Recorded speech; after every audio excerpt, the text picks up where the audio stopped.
Hello friends, good evening.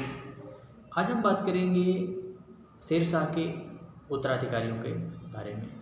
जैसा कि आप जानते हैं कि 1545 ईस्वी में शेरशाह कालिंजर का अभियान कर रहा था। उस समय कालिंजर पर चंदेल शासक कीरत सिंह का नियंत्रण था और एक तोप विस्फोट होने के कारण शेरशाह सूरी की मृत्यु हो जाती है।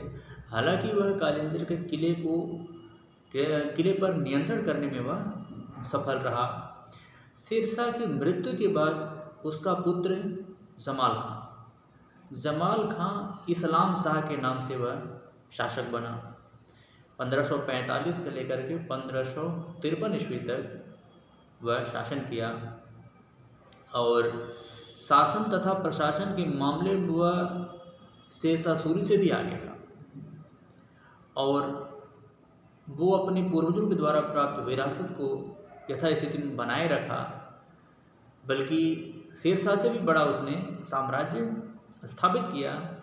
लेकिन जब 1553 ईस्वी में इसकी मृत्यु हुई इस्लाम शाह की, इसकी मृत्यु के बाद जो अफगान साम्राज्य था वो धीरे धीरे बिखरने लगा और अफगान राज्य 3 भागों में बट गया। पंजाब में देखेंगे तो पंजाब पर सिकंदर सूर का कब्जा था और इसके अलावा दिल्ली और आगरा में देखेंगे तो आप इब्राहिम शाह सूर का कब्जा था और जौनपुर पे आदिल शाह सूर का कब्जा था। आदिल शाह सूर का ही प्रधानमंत्री था हेमू, जो 22 युद्धों का विजेता था, जिसने आगे चल करके आगरा तथा दिल्ली पर भी कब्जा किया था।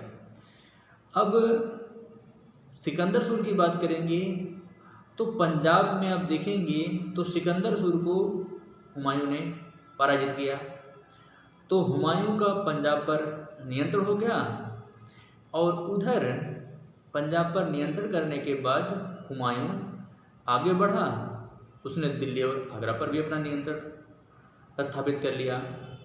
लेकिन शीघ्र ही आप जानते हैं कि हुमायूं की 1556 ईस्वी में ही मृत्यु हो जाती है और जब 1556 ईस्वी में मृत्यु हो गई हुमायूं की, तो आनन फानन में पंजाब में ही अकबर का राज्याभिषेक हुआ और फिर इधर अपने एक गवर्नर को प्रशासन का दायित्व बैरम खान ने दिल्ली का उसको दे दिया। और इधर अब देखेंगे तो हेमू जो है वह उधर जौनपुर से तेजी से बढ़ा। आगरा पर नियंत्रण करने के बाद वह तुरंत दिल्ली पर भी कब्जा कर लिया और जब दिल्ली पर कब्जा कर लिया तो अब इधर अकबर की सेना है पंजाब में और इधर दिल्ली पर हेमू का कब्जा हो गया।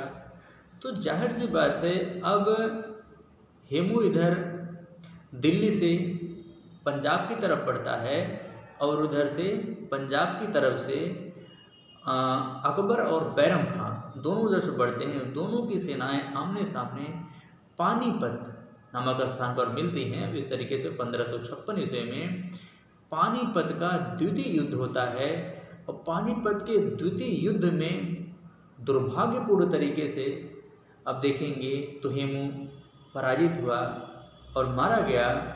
हेमू की मृत्यु के साथ ही अफगानों का जो सितारा था वो सदा के लिए अस्त हो गया। अफगान राज्य ही हमेशा के लिए लगभग वो समाप्त हो गया। ठीक है फ्रेंड्स, तो फिर मिलेंगे एक बेहतर टॉपिक के साथ, तब तक के लिए।